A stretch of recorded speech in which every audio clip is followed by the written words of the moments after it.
Baik, kita selanjutnya akan beralih ke pertanyaan kedua untuk calon wakil presiden nomor urut 3, Bapak Mahfud MD. Kami akan persilakan kali ini panelis Bapak Profesor Dr. Arief Satria untuk mengambil pertanyaan subtema di dalam wadah. Silakan Bapak.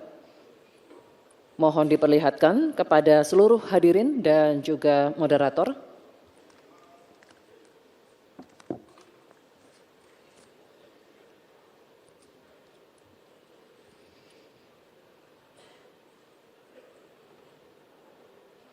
Baik, sumber daya alam dan energi, terima kasih Pak Arief.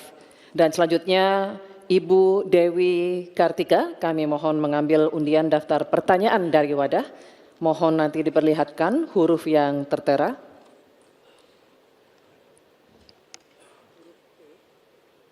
Huruf C, terima kasih Ibu.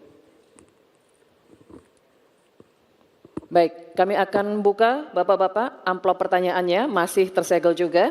Kami ingatkan kembali bahwa kami akan membacakan pertanyaan ini satu kali. Mohon didengarkan dengan seksama untuk Bapak Mahfud MD. Korupsi pertambangan dan perikanan ilegal serta pembalakan liar masih marak terjadi. Hal ini mengakibatkan kerusakan ekologis di darat dan di laut, serta ketidakadilan sosial. Pertanyaannya, bagaimana strategi paslon menanggulangi praktik ilegal tersebut untuk mewujudkan keberlanjutan sumber daya alam? Waktu untuk menjawab 2 menit, Bapak dimulai saat berbicara, silakan. Baik, terima kasih. Sebenarnya persoalan penyelesaian SDA dan energi selalu harus menyeluruh dari hulu ke hilir. Keterbukaan informasi agraria, termasuk kehutanan misalnya. Saya ini punya pengalaman di dalam sidang-sidang yang membicarakan tentang ini misalnya, informasinya tertutup. Siapa yang punya lahan ilegal di sebelah sana. Ketika dibuat daftar, tidak ada di dalam daftar. Sementara ada masyarakat yang punya data. Ketika ditanyakan, lalu baru ditunjukkan. Jadi penyelesaiannya tidak bisa menyeluruh. Karena kemudian atas nama keterbukaan informasi publik, mereka katakan ini rahasia. Tidak bisa dong. Rahasia itu kan bukan yang tentang data, perampasan tanah-tanah rakyat, kasus-kasusnya di mana, siapa yang menyerobot perkebunan sawit, itu kan harus daftarnya lengkap. Sesudah diselidiki apa yang terjadi di dalam analisis. Wah, itu memang permainannya buruk. Sehingga selalu disembunyikan. Kalau baru orang tahu dikeluarkan satu-satu. Tidak ada penyelesaian yang menyeluruh. Nah, oleh sebab itu ini menjadi penting bagi kita keterbukaan informasi tentang data-data. Kalau kita mau menyelesaikan, data itu menjadi basis untuk penyelesaian. Kita juga pernah, atau kami kalau bicara soal rekam jejak, ya, kita ikut dalam upaya penyelesaian satu peta sebagai rujukan untuk masalah-masalah tersebut. Demikian. Baik, terima kasih Bapak Mahfud MD. Selanjutnya kami persilakan calon wakil presiden nomor urut 1 Bapak Muhaimin Iskandar untuk menanggapi. Waktu Bapak 1 menit dimulai ketika Bapak berbicara, silakan. Selain yang disampaikan Pak Mahfud, salah satu yang memprihatinkan adalah data ESDM itu ada 2.500 tambang ilegal. Sementara tambang yang legal saja tidak membawa kesejahteraan. Dan kita menyaksikan dalam proses penambangan dan bisnis tambang kita, hilirisasi dilakukan ugal-ugalan, merusak lingkungan, ada kecelakaan, tenaga asing mendominasi. Di sisi yang lain juga perkembangan hilirisasi maupun tambang tidak signifikan dengan kesejahteraan masyarakat sekitar.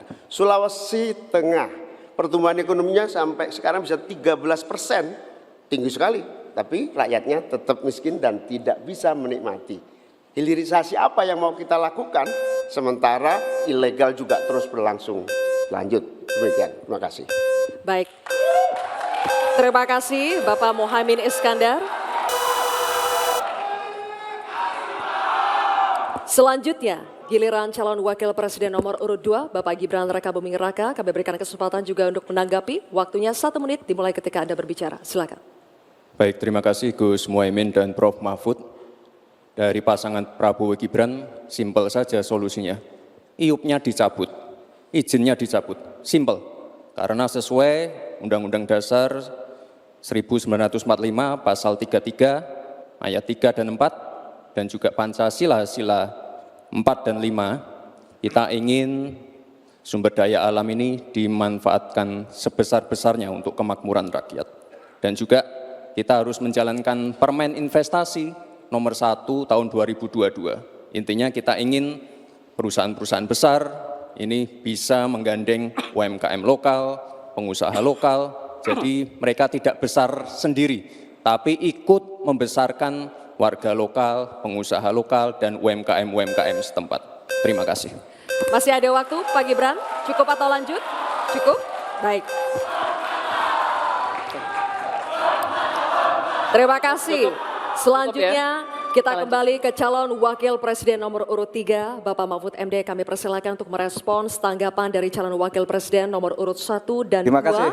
Waktunya 1 menit Bapak, dimulai ketika Anda berbicara. Baik, saya mencatat juga tambang ilegal sebanyak 2.500, tapi juga ada yang lebih dari itu.